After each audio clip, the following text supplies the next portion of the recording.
Geceler uzap gidiyor, yıldızlar sana.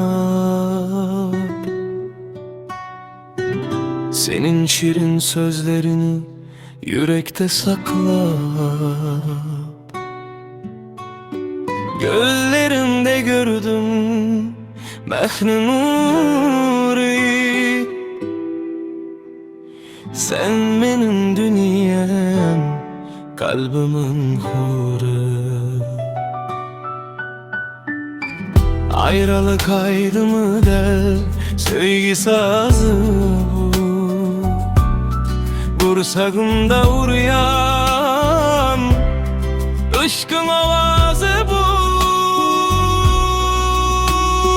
Seni söylerim, dinle seni sanım.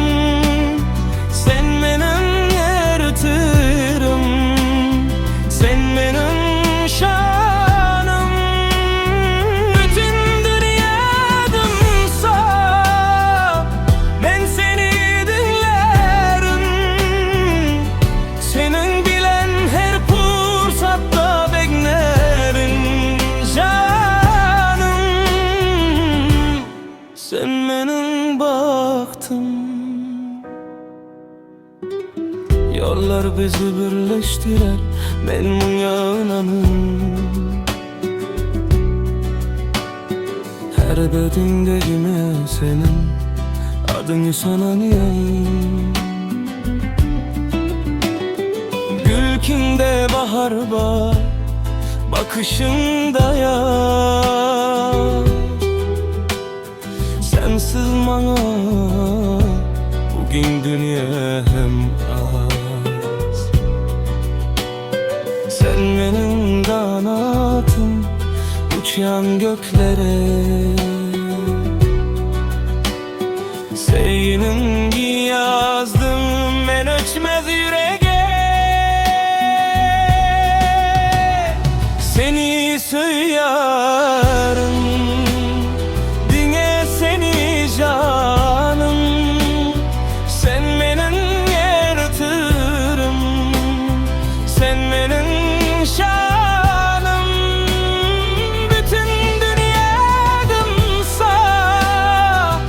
ben seni bilirim. Senin bilen her fırsatta beklerim canım. Sen benim baktım. Eğer Burak dursa, vakitim saklansa, dünya ikimiz kalalık bu dünyada. Sevgimiz hemşe bakı saklansa,